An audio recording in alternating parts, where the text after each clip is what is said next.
What do you get when you combine a world-class EMS physician and medical director I speak pretty good English for a guy from Detroit. with an EMS veteran and all-around nice guy? Well, that's the dumbest thing I've ever heard. Oh, that's so good. Oh, my God. Well, you get the EMS Show.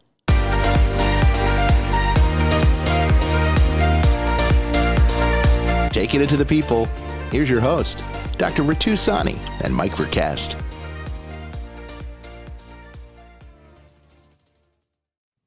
Well, what is up, party people? It is a live pop-up. What is this? What is this thing we are doing? I know, it's been a little while. Well, we've been on the summer hiatus. Right. We did that last year, too. We did a summer hiatus. I mean, it's just one of those things. You get really busy. I got really busy. We had some stuff go on here. It wasn't going to work. So we're here now. Oh, I see you're drinking a tasty beverage. I am drinking a tasty beverage from Leavenworth, Washington. Okay. All right. But okay, what is it called? What you just told me? Bushies? It's supposed to hold it like this, right? It's the glare. Oh, there you go. Blewett. It's called Blewett Brewing. It's a local brewery in Leavenworth. Yeah.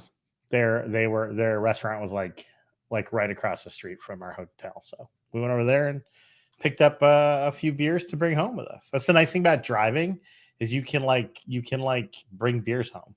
Yeah, that's true. Well, I mean, you can bring beers home. I know. You just worry about like having it explode in your suitcase. And it can and will likely do that sometimes. I was more interested in that cup you got there. That looks like a frosty tumbler of some type. Oh, it is I am enjoying the Blewett Brew Pilsner in my 2023 National Championship frosty mug. That's right, because football season is starting. It is.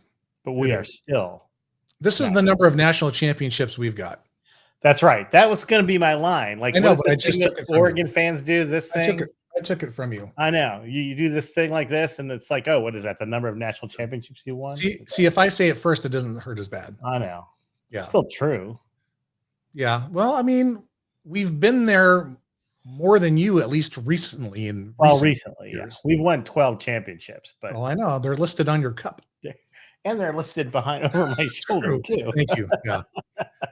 Oh, my gosh. Well, anyway, it's sure great to see everybody. Thanks for jumping on. No notice. And there's, 8,426 people in here, which is amazing. Thank you for that. A little bit of lower turnout than normal. Yeah, it's true. It is a little bit lower.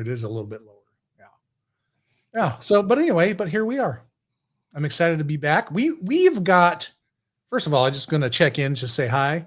I love the fact that you're drinking that cold one. I just went with water today. I wasn't feeling it. But I was actually at work in the studio doing some good stuff. There's Tina Beeler. Hi, Tina Beeler. Thinking about you, friend. Glad Tina's you're just better. Gone through some stuff. And all there's been a lot of stuff happening. A lot of stuff. Just in general. I will point out, I mean, before we get too happy, I guess. Yeah. I mean, we did have the AMR family in the Portland area has really kind of had a lot of loss in the last month or so.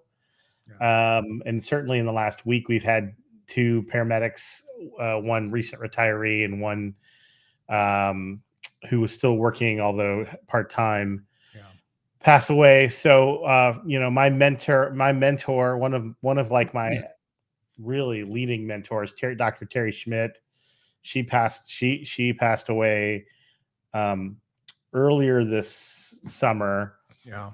Kind of interesting because she had she's just, I don't know. I'm not going to eulogize everybody, but yeah. She, for those of you that use Pulsed or Molst, or heard of Pulsed or Molst, that's her. She invented it. That's her. Yeah. She invented it. Like she designed it and invented it, and Oregon was the first state to implement it. So from the entire concept that at most advanced directives don't tell EMS anything, they just So she was a larger than life figure.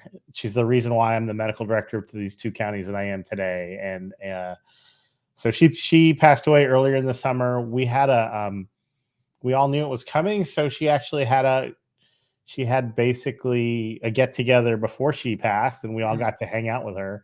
Yeah. And then I got to hang out with some friends that I hadn't seen in a while. So that was Yeah. cool. Ernie Leslie from AMR earlier. One of my favorite peeps in the entire world. Yeah. And then this past week, Richard Kimball, who like 6'5" of him or whatever. He was a pretty tall, lanky guy. He was a gentle giant. He was. He had been around forever, retired last year. And then Pete Carlson, who doing the math, I would say that maybe half to 3/4 of all of our active crew were trained by him in some manner during their time here. And it's probably even more than that because, above and beyond, his work as a FTO, he used to teach courses for me when I was a clinical leader at AMR. But before that, people tend to forget he worked for NCTI and traveled all around the Northwest and was all over. He was the one bringing end-tidal CO2 to people and 12 lead to people back in the day before it was coming up. I mean, he was on the road doing it. So he spoke at least once or maybe twice at State of Jefferson. So I remember having dinner with him down there. Yep. And he actually ended up working down in Southern Oregon for a while in Josephine County. Right. Somebody told me that they worked with him at Grants Pass, right? Yeah. That's Joco, right? Grants Pass. Joco. Yeah. So so we're about having fun on the EMS show and edutainment or whatever, but just take a minute to remember those people, and then but remember like the positives. We can all feel a little bit sad, but they all made a huge impact, saved a lot of lives, or in Terry's case, allowed people to die peacefully and comfortably too. So so it's been a bit much. A lot of stuff going on. Yeah, it's been a bit much. And for those of you that may not have heard, we did lose our son Caleb, who was actually on the EMS show with Rob Lawrence and Ritu and I when we did the F1 show. Had a medical emergency of some kind at his house. Passed away in June. So we are still working our way through that, and it's just been a real tough thing. So a lot of people out there, suffering right now, and have grace with people. Don't waste any time, right? Like, go buy the thing, go on the trip, go. This is what Tina and I were talking about. Just, you just never know when the time is up. So, go do that stuff. So, right. I mean, and nobody's going to be like, that guy, he passed away. If only he'd answered one more email before he. Right. Yeah. I mean, I'm telling you, like that's the thing that, not so much, in the case of Caleb, but, I just think about all the wasted time when I was growing. It's easy to call it wasted now. At the time, especially in EMS, right? We are so driven and passionate about the things we do. And so for me, I was early on, we didn't have a training department at my first agency. And so guess what? I love teaching. So I just started doing it, right? And then that just became all encompassing, and then on to the next thing. And then I was on these big committees and I did all the stuff. And, I missed even more of the birthdays. I missed more of the holidays, all of the things that we just get wrapped up in because we're on shift work or whatever. And, I look back and it probably made a difference and, probably had a larger contribution to the larger EMS world. But, is it worth it? Because if I was to win the lottery tomorrow, that's what I start saying now, and disappear off the face of the earth, everything's going to be fine. Right. Somebody will pick right back up where I left off or whatever it is. And, I'll have a nice little service or whatever, and we'll just move on. And so what's the point? I don't know. It's kind of weird. Well, I think, boy, that's kind of nihilistic almost. What's the point? Well, no, I'm not trying to be, but when my patients say to me, "Am I going to die, doctor?" And I say, "Well, yeah, we're all going to die." Yeah, probably not right now. Not from this. Yeah, but yeah. I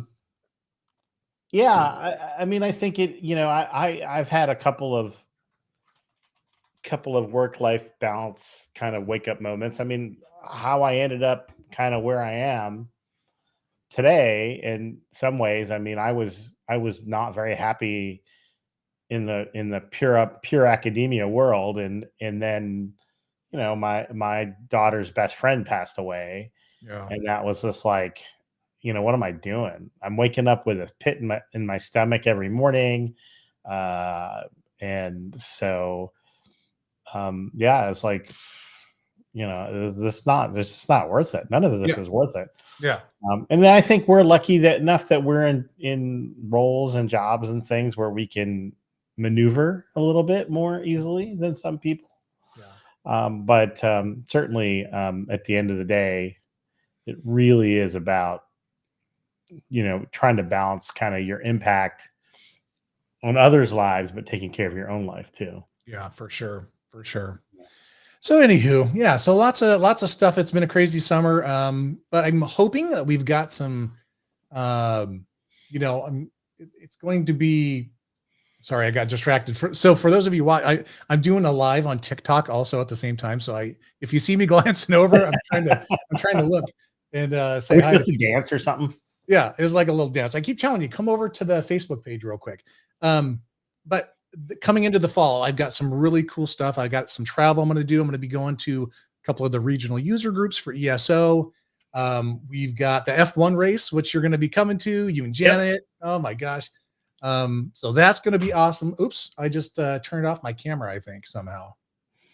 That was weird. We got a cruise planned for November, which had been planned for a year. So I'm hoping that we'll, I don't know what this is called, but there's nowhere to go but up from here. So I'm looking forward to that. Yeah. Well, and it's football season. And yeah, I have a lot of stuff going on too. Do you want to talk about football first? Or do you want to hear about some of my fun stuff coming up? Oh, I want to hear about your fun stuff coming up. What do you got? So, well, you brought it up already. In October, we'll head to Austin. And if anybody, is interested, like if anybody's going to be in Austin we have general admission tickets. Mm-hmm. So it's not like we're in some grandstand, we're going to have a spot that we but come join us. Yeah. Come hang out for all 3 days. But so we're going to go to Austin Janet and I are going to go to Austin to see the Formula One race. Yep. So that'll be loads of fun. Indeed. What else do we have going on? My wife's 40th high school reunion. Oh my God. 40th high school reunion. Which is crazy because she's only 29. But, I know. How does that happen? But yeah, so that's fun. We're going to head up to Seattle when Michigan comes to play Washington. Very cool. We've rented a tiki boat. Are you going to drive the boat or operate the boat or whatever the term like a is? Party boat. It's like a party barge. Oh, so you have a spot on the boat. So we rented like a 35-person party barge. And they'll pick us up at our hotel and we'll ride around on the lake and then drop us off for 2 hours like this. Yeah, just like that. Yeah, like if you're watching, it's like that. With food and beverage. Right. And then they'll drop us off at the game because Husky Stadium is right on the water. Right on the water. And then we'll watch Michigan beat the crap out of Washington. God, I hope so. And then we'll get back on the party barge. And they'll take us back to the hotel on the party barge. It sounds like you could really enjoy some adult beverages and things. Yeah. So be cautious. Yeah. It's a marathon. It is. Well, it'll be a couple hours before the game. What time's the game? They haven't picked the game time yet. So that'll, you know how that goes. Yeah. Our friend Seth from Ann Arbor is coming out. Fun. Or from Michigan. I think he'll be on the party barge. Previous guest of the show. Indeed. And then I'm taking my friend Vicky because you're going to be on a cruise. Yep. I am taking my friend Vicky, who is an Oregon season ticket holder, to the Michigan-Oregon game in the Big House. I'm so bummed. So officially welcome to the Big 18. I mean, the Big 10. Oh my gosh. It's just, Yeah, we'll see it's how it going to be goes. a very different football season. Well, the ceiling for us is 12-0. The basement's 10-2, I think, is what they're saying. That's not me saying that. That's what what are they called? The pundits? Pundits. The pundits are saying that.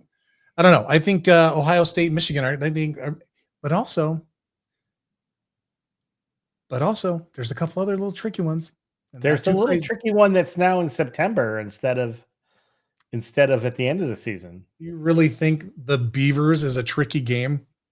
Oh, I think it's a tricky game. I think what 3/4 of that roster is gone, so it's always going to be a tricky game.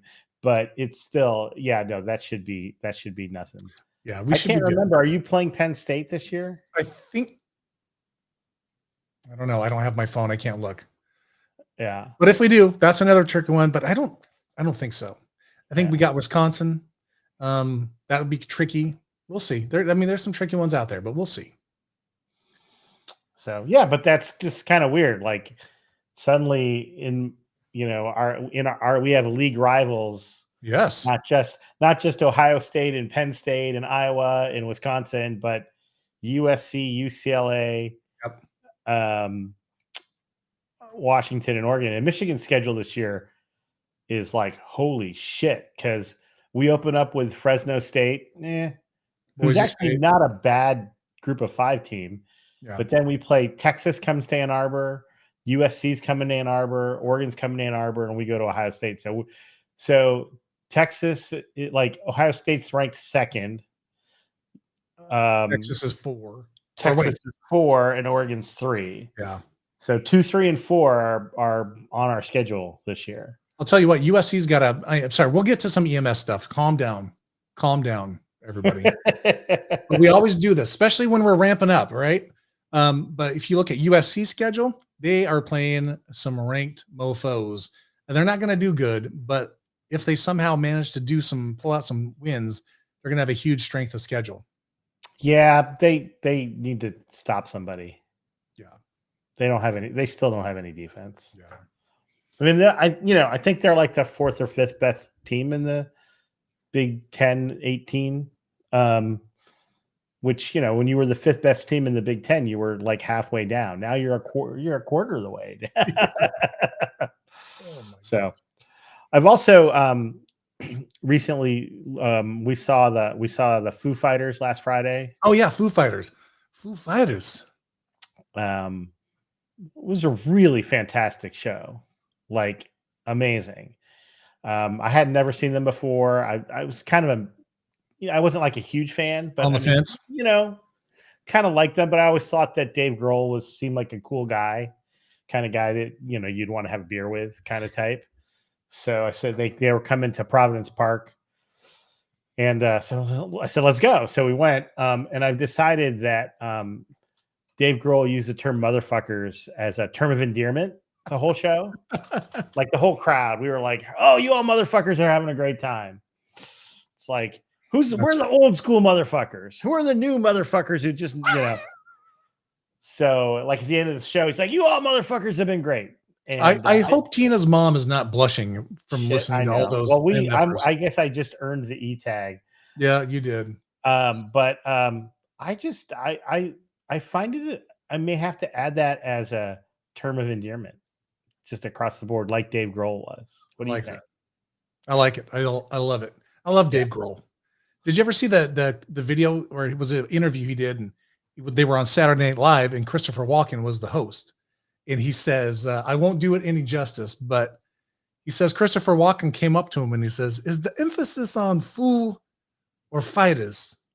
And he says, "That's pretty good. I think it's on the fighters." And he goes, "Okay." And he goes, "Ladies and gentlemen, Foo Fighters." Anyway. It's really funny. I'll send it to you. Yeah, more cowbell. More cowbell. That's right. Kyle Rice wants to know if either of us are going to be at EMS World. I will not be, unfortunately, this year. I don't think. It's a 50-50 shot at this point. What about you? I will not be attending EMS World. Well, there you go. You heard it from. Yeah. the I guy? typically go if I'm speaking, obviously I go. Yeah, you got to go when you're speaking. You got to go. Well, most of the One of time. those things. I don't know, unless you're Ed. No, that's true. Yeah, where is that guy? Ed Rock, are you watching in the shadows? If you are, say something. Blink if you're okay.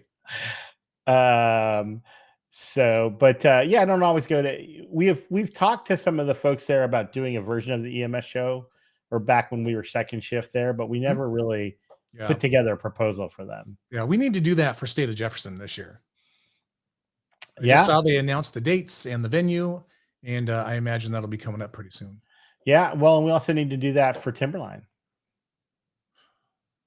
in April. Is that on? Tina Beeler, can you confirm? Yes, no, Timberline's definitely on. Oh shit. I talked to Tina Beeler about it yesterday. Okay. Well, interesting. All right, let's get into some EMS shit because it's been exactly 23 minutes, but that's not bad for coming off the hiatus, right? We had some catching up to do. The question is whether we're going to do an entire Big Ten football preview episode. Yeah, I don't know. We'll see. Maybe. All right. So I know you have been working on a couple. Well, I know you've been working on one big thing, which I'm very excited to talk about. We'll save that for next topic. But the first topic we're going to talk about is response time. So I think a bajillion of us have known or felt it or whatever, knew that sort of, just do response times really matter in the grand scheme of things on the patients that we go on. And I think we all sort of have seen it with our own eyes. They just don't, right? Except for a few. Yeah, this many. If you're watching on TikTok, that many circumstances. And so there was a research paper just released when was it? Last month? Yeah, a position statement. Sorry. But there's also some other work being done, and a little bit's been done at Wake already on this. But talk to us about this position statement. Yeah, and I think, or not again, because we talked about this before we were on the pre-show that TikTok got to watch us. Yeah, plan. exactly. Right. If you're watching us on TikTok, you heard the massive planning that we do. No, I think I have to reach out to Doug Kupas, who's the lead author on this, and try to get him on to talk about this topic. But there was a position statement that was put out, and it's a joint statement, and it's not just an EMSP. It was like if you kind of alphabet soup the EMS world, they're in there, right? So the International Academies of Emergency Dispatch. So the ones who help you decide code 1 versus code 3, right. NAEMT, the state officials, the National EMS Management Association, the Quality Alliance, volunteer firefighters. I'm probably missing people. The American Paramedic Association. There's a whole bunch. AAA. Randy Strozik is an author on this paper. I saw Randy. Yeah. Wow. I didn't even. I'll be honest. I didn't know that Randy Strozik could write. That's pretty good. Well, I'm not even sure he wrote here either. But but the American Ambulance Association, just a whole host. But everybody has just come to the table, and they basically finally just put it out there, which is that response times are not the performance measure you should be measuring your EMS system on. And it really is a pretty powerful statement when the entire industry says, this whole thing, and we're having a lot of controversy in our region right now around response times. Yeah. Although I would say that it's not like 8 minutes versus 9 minutes. It's more like, when is an ambulance going to become available to some degree? And I think that's a different nut to crack than 8 minutes or 10 minutes. But, we all know that the reason why 10 minutes or 8 minutes or 7 minutes or whatever, 7:59 was chosen as your measurement, because it's easy to measure. It's relatively objective. I use the term relatively because there are ways to fudge it. That's true. But it is objective, and you can just say, oh, you just make little tick boxes. I tick the box made yes 9 minutes, no 9 minutes, and it's a measure that it's something you can measure and hold somebody accountable to. Yeah. And we're all about holding people accountable, but the reality is that this account that it doesn't improve patient outcome in 99% of our calls. So here's my question. This is great. It's a great position statement. All the people are on there. I love it. That's good. So what's it going to take moving forward for the people that develop and publish RFPs and have this as the thing? Because agency or companies are still signing the contracts that say we'll meet this response time. So what do we do? Well, I think this is one of those pieces, but I can tell you that it's not all that. So, we just had a 1-year anniversary on our new contract with AMR in Washington County. Washington County, yeah. Yeah. So we went out for RFP and we worked with a consultant group. Yep. Cambridge Consulting. I'll just put them out there. But the other big players in this space are very familiar with this also. Some of the people on this paper may even work with some of the other players in this space. But I think one, you've created now this sort of industry kind of standard, right? Or this industry, like the entire industry has come together and said, okay, this is what it's going to be like. And I think that now gives the experts that go out and help draft these RFPs some ammunition. So our contract with AMR, because Cambridge was very in tune with us, we wanted to go in a much more clinically driven route. Right.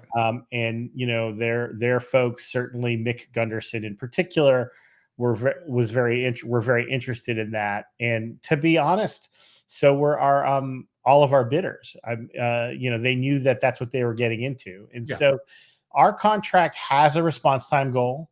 It still does have, for code 3s, 10 minutes instead of 8. And is that all, or is that kind of what Chris was saying? Is that on just the ALS calls, or is this all calls, BLS? Like, what's the response time for? Is it based on how it's coded by dispatch? Yeah, we actually have 3 buckets, and they have we actually put a response time goal for our lower acuity calls also, because we felt like it was good sort of customer service. Oh, for sure. And not make somebody wait for 45 minutes either. Okay, fair enough. But we have the 10-minute response time goal for code 3 requests. Okay. But we also built into the contract a set of clinical parameters that can be morphed a little bit. And if they hit the clinical parameters, they then can sort of use those chips, if you will, to offset other chips. So if there's a fine coming because they missed this response time, they can sort of say, but we have met these clinical goals. And the clinical goals are, in our case right now, weighted heavier. Yeah. Well, and in our case, they're not. It's kind of interesting because I'm an outcome-driven medical director, but the clinical goals that we gave to our EMS agency are not outcome-driven. They're sort of what I would call medical operational. So the idea being that, and right now we have a bunch in draft, but we're only doing cardiac arrest. Okay. So we're looking at chest compression fraction. So the AHA recommendation is a compression fraction of 60% or greater. So if we get greater than 60% compression fraction on 90% of our cardiac arrests, they can use that to offset some other expense somewhere else. So is that the only measure within the cardiac arrest? Is just that, or is there? We have 3 measures in the cardiac arrest that they can use to offset. Cool. We have chest compression fraction. Okay. We have ventilations. Oh, good. So it was interesting there because we had a ventilatory rate of 6 to 12, over 8 to 12 actually, but we I think we talked about this last year that we were switching from continuous to 30 to 30 2. to 2. Yeah. So you can't do 8 or 10 compressions if you do 30 to 2 correctly. About the best you can do is 6. So we actually reduced it from 8 to 12 to 6 to 12. Fully understanding that the main problem is overventilation that we want to avoid. So if as long as they hit between 6, as long as they get at least 6 ventilations in, and if it's 5 3/4, we're fine. And then the last one that's interesting that we're manipulating now is pauses. Our initial was an average pause length of less than 10 seconds. But here is the problem with that. When you go from continuous, in continuous, your pauses are just for rhythm checks and shocking. Yeah.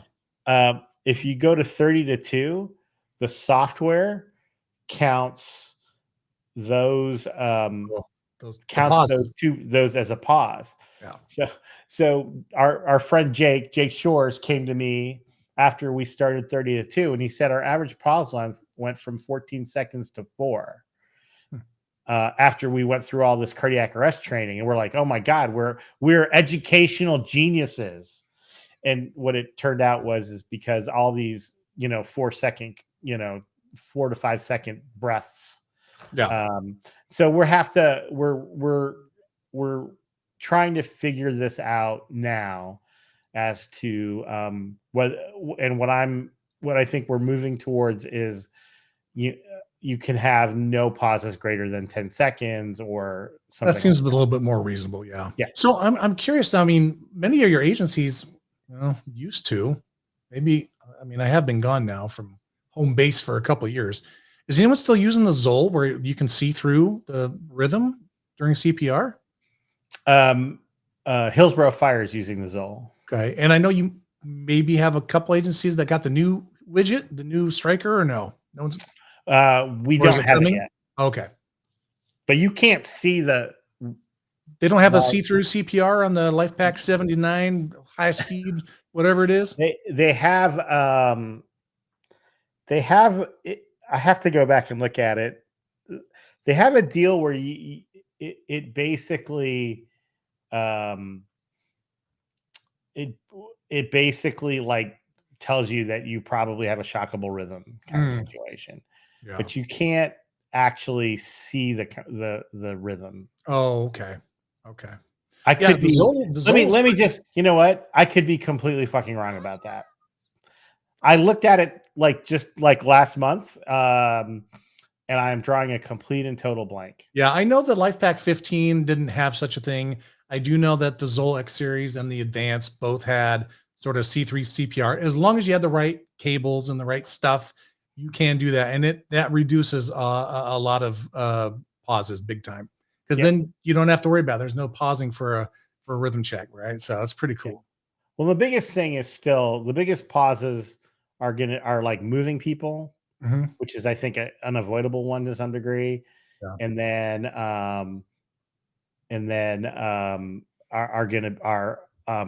if you're using Lucas, is putting Lucas on.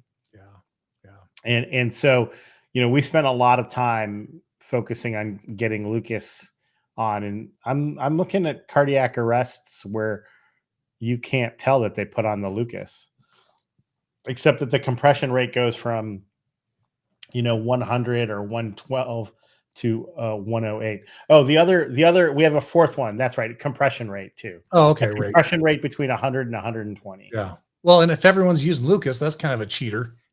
And so to be mark that one off as complete. Yeah, but what's really interesting about that is that would create an impetus to get Lucas on earlier. Yeah, that's true. And which isn't our goal. Right. We don't want to.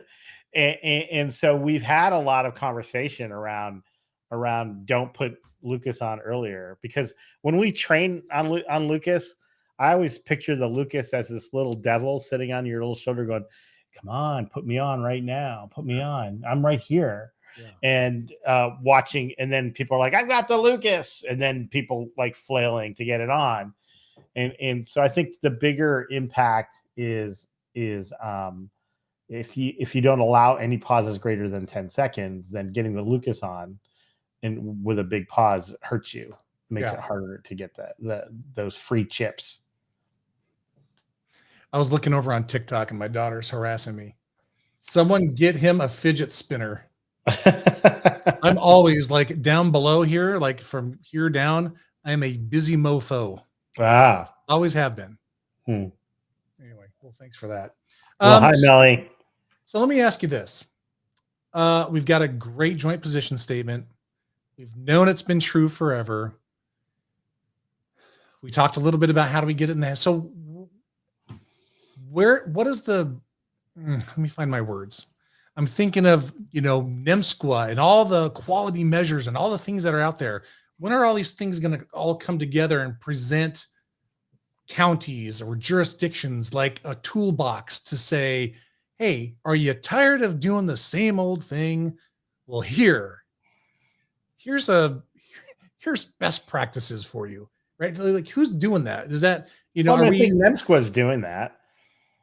I think NEMSQA is doing that. I think NEMSIS does that. I think there's a company called ESO that you're familiar with. Heard of them. That builds in the NEMSQA measures into their reporting software. No, I mean, I know too, but I guess what I'm saying is if I feel like there's a whole lot of stuff that needs to align, right? Mm-hmm. So we've got a position statement, we've got some data, we got some things in our pocket that NESEMSO, the state organizations, are likely involved in, and they're probably on this. I didn't even look. They are. The state officials are on this. Yes. Yeah. Then they can pass that down and have this stuff flow down to the decision makers and the policy makers that say, let's do something different. Kind of like what you guys went through. I'll give you an example of what we might do here in our state. We are changing.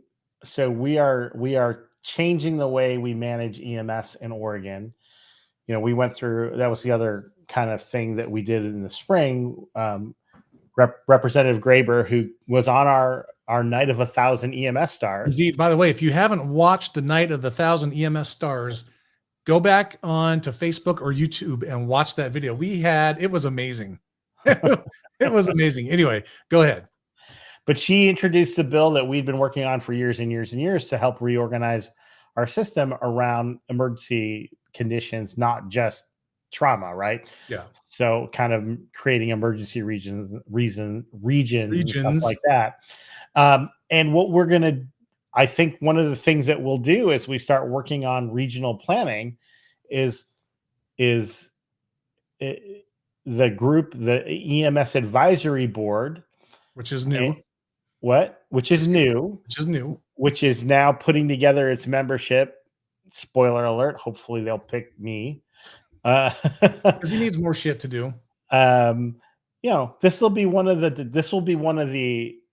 This position statement will be one of the things that we present as a tool that you need to use when you're developing your regional EMS plan. Perfect. But it's not, there's not like one thing. There's not like one authority. Of course. And we've talked about the lack of centralized authority in EMS. And in my mind, that's a weakness and a strength, right?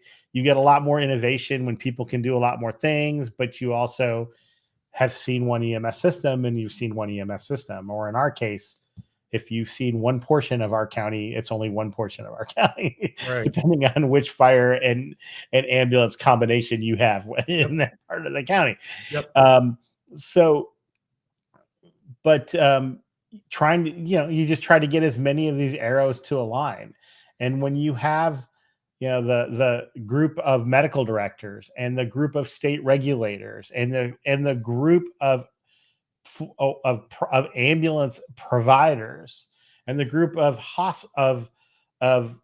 chiefs, etc., all of that stuff together, all saying this is how we want to kind of go, I think it helps. Yeah. And like I said, most places, when they go through an RFP process, they pull in, Fitch or Cambridge or whoever, and those people are well familiar with this work. Yeah. And Fitch has their annual conference every year, Pinnacle, which is just wrapping up. Yep, just had it. And I think this topic was probably on their agenda. Better have been. Yeah. Yeah. And again, it's great to see the entire house all saying the same thing. Yeah. Which is pretty rare.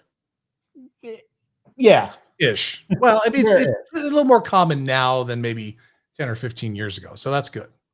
Yeah.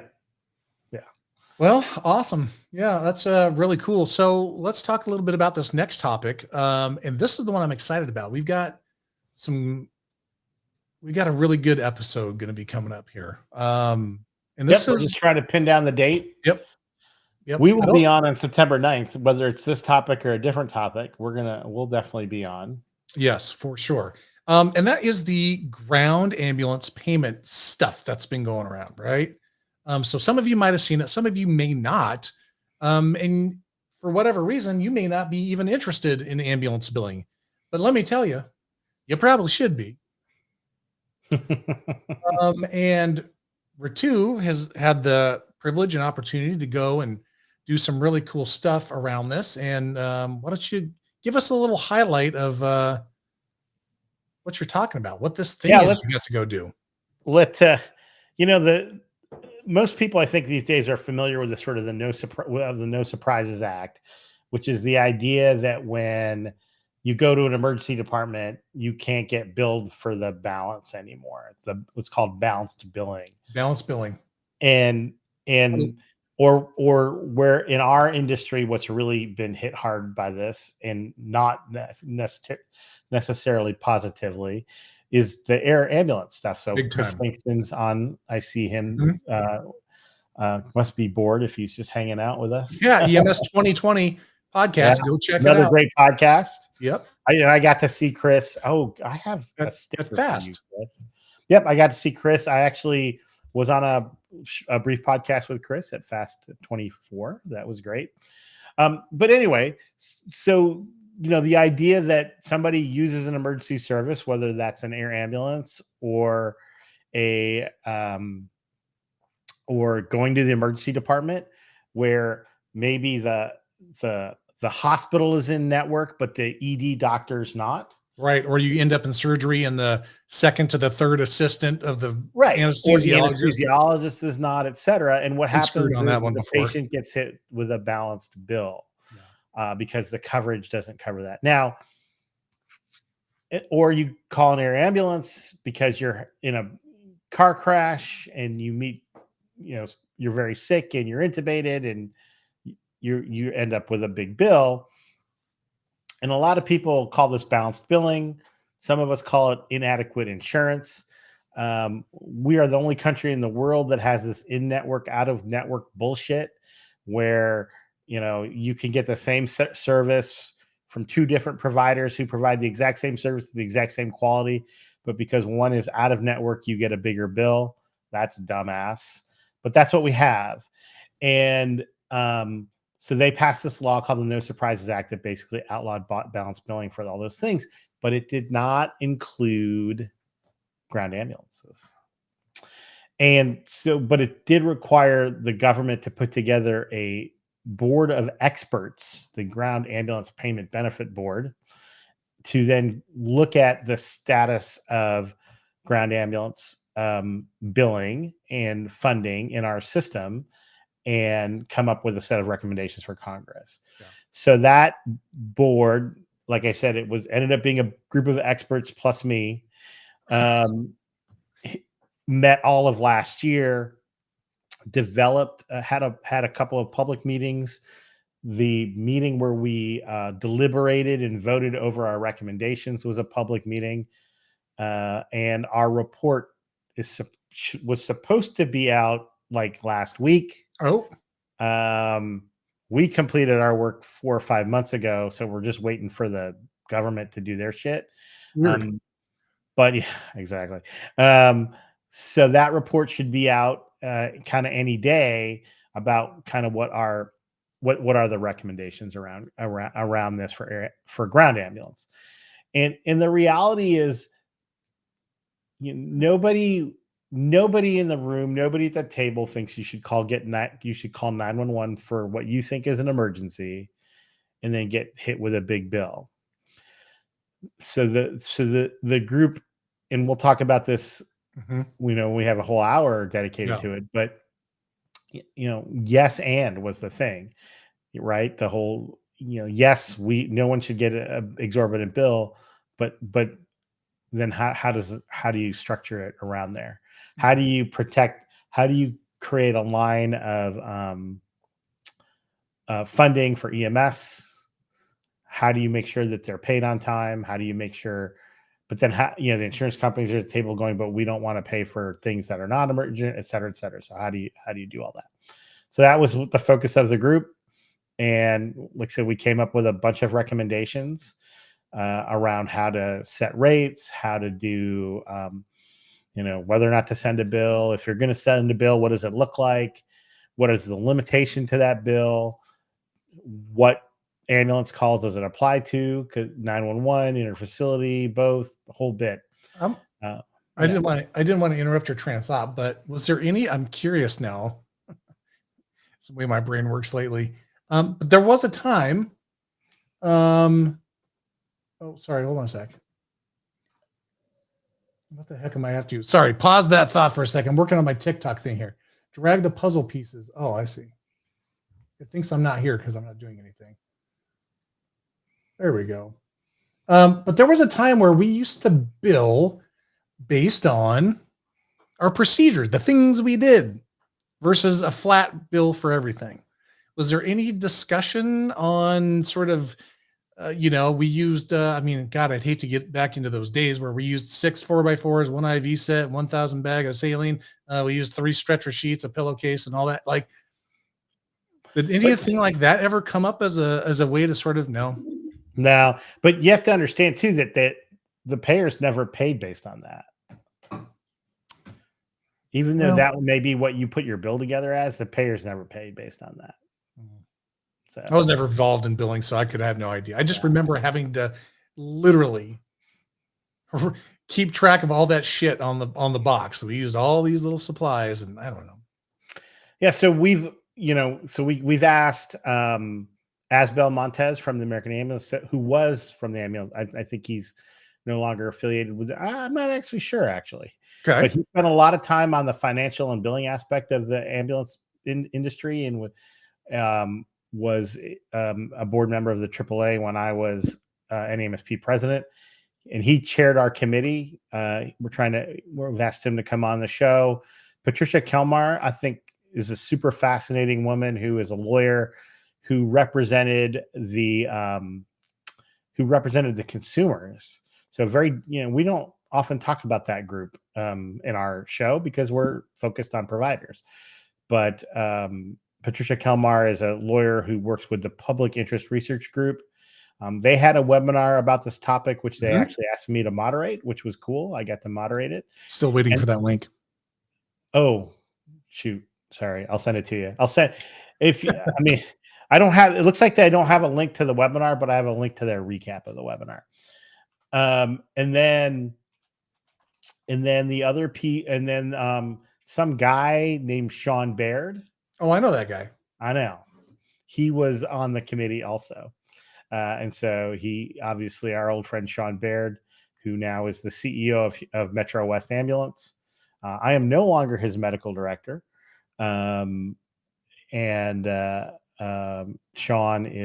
was on the committee with us too. And so I think we're going to try to get the three of them onto the podcast and try to pin down a date. Hopefully our live on September 9th. If not, we'll put out a podcast and talk about kind of what the recommendations are and kind of what's next.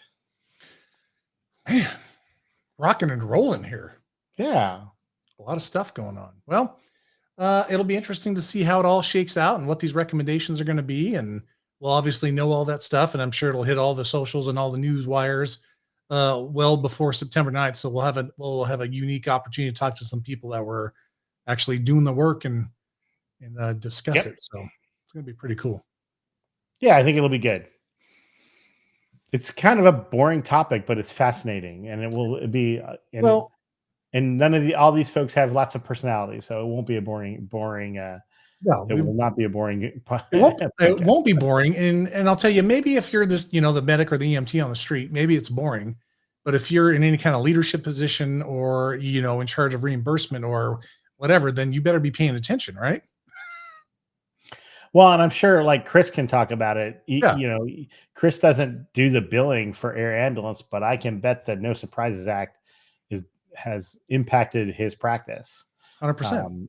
Yeah. Well, we've talked to Colby, our old friend Colby Colbert with LifeLink. Yep. It's devastating to a lot of these organizations. There's a cost of preparedness.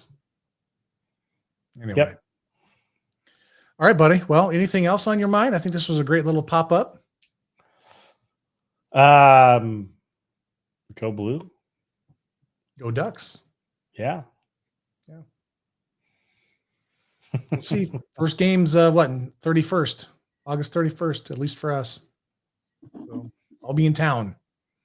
Yes, you will be in town. That is also my 33rd wedding anniversary. That's right. We talked about that. Well, happy upcoming anniversary. Game? I believe it is. I think we play. I just looked at this. Idaho Vandals? No, something like that. Oh, that's Michigan's first game too. They play Fresno State. Yeah. At 4:00. Yeah. Be fine. Be good. Yep. All right, buddy. Great seeing you. All right. Good to see you. Thanks to everyone for watching. Welcome back to the EMS show. We'll see you back on September 9th. And make sure that you go back onto the podcast, whatever it is you watch or listen to, and make sure you're subscribed because Apple's doing some hinky shit. And I want to make sure that you get alerted when we have a new episode. Yep. Or even better, just use Spotify, whatever. Just saying. Okay. All right, you guys have a great night. See ya. We'll see ya. Hey, thanks for listening to the EMS Show. Let's continue this conversation. What do you say? Check out the official Facebook page and Twitter feed.